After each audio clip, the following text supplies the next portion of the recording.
Some classic midsummer weather rolls on here in Northeast Ohio and Western Pennsylvania. Hi everyone, it's Eric here with weather for Weather Geeks, the Tuesday evening edition. We're a week away from the beginning of August, and we have plenty of heat to talk about, although a nice refreshing change is about to occur at the end of the week. But today, again, pretty classic late July weather. 2 degrees above the average on the high end and the low end this morning, so 85 and 63.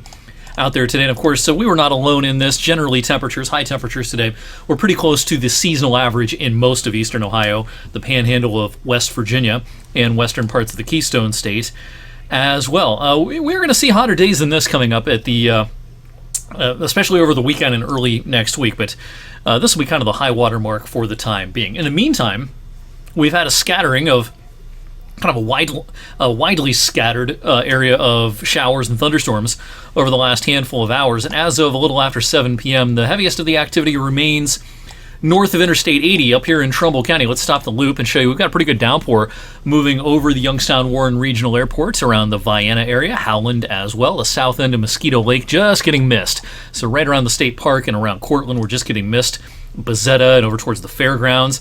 But certainly once you're down towards Route 11 and over towards Vienna, we're getting some pretty hard downpours. And there's a couple of showers still lingering out here closer to Newton Falls. A lot of this activity is going to fall apart here fairly quickly as we go through the last couple of hours of daylight this evening and into the overnight tonight. Now with the day 2 severe weather outlook put out by the Storm Prediction Center, they did highlight a lot of northern Ohio, northwestern PA, and a lot of upstate New York in the level 1 risk of severe weather tomorrow afternoon. I'm not real impressed with the coverage of thunderstorms tomorrow, but we do have somewhat better ingredients tomorrow for any thunderstorm that does manage to get going, for it to be pretty perky with a low-end risk of damaging wind gusts.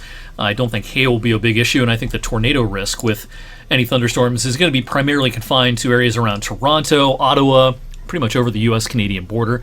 But around northeast Ohio and western PA, any storm could be on the stronger side tomorrow afternoon. Hey, remember last summer how smoky it was? This summer has not been like that locally. Now, that being said, it's gotten pretty smoky this week across the middle of the U.S. and certainly in the western U.S. and up into Canada.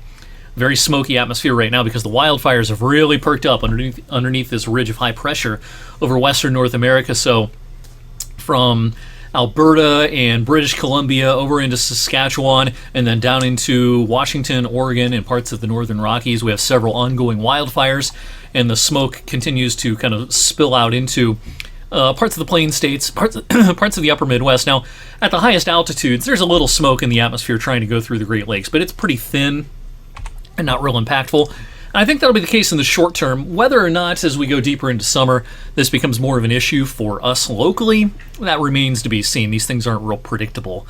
But in the short term, not expecting too many issues with wildfire smoke. It was fog that we had in parts of the area this morning, and I think in the same vein tomorrow morning, it'll be patchy, but it could be locally dense in a few spots. Now, the places that are probably favored to have a little patchy fog as Wednesday gets underway, anyone who saw rain today. If you didn't see rain today, your chances of fog are probably a little bit lower, unless you live in one of those traditionally fog-prone, low-lying elevations near rivers and things like that.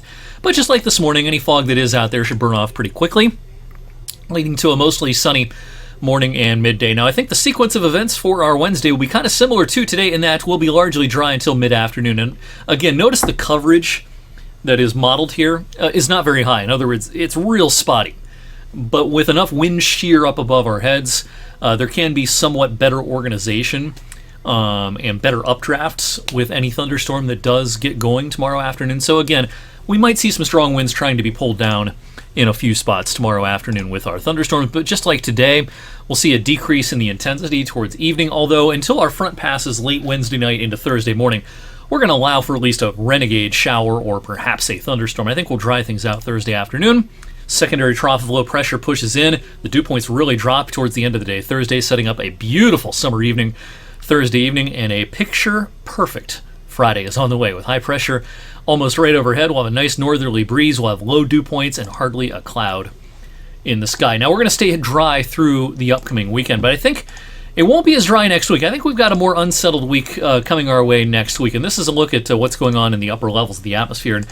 And one kind of feature of the summer season thus far, we've gone back to this pattern over and over again, over the last couple of months is a ridge wanting to center itself here and disturbances riding along the northern fringes of that. And that's why it's been such a wet summer up here across the upper Midwest and in parts of the lower Ohio Valley as well. Now, once you get into the upper Ohio Valley and around the Great Lakes and over towards the Appalachians, it's been pretty dry. We've missed out on a lot of those thunderstorm clusters. But this general, pattern is going to try to reestablish itself next week with a ridge out here and some ridge-riding thunderstorms cascading down in the flow. Now, will we see a lot of those storms around here? That remains to be seen, but I think the chances will be elevated for some thunderstorm activity maybe as early as Monday night and into Tuesday of next week, and that'll set the stage for maybe 3, 4, even 5 days in a row next week, where we have the chance, anyway, of seeing some thunderstorm activity. We want the rain, we don't want the severe weather, so let's hope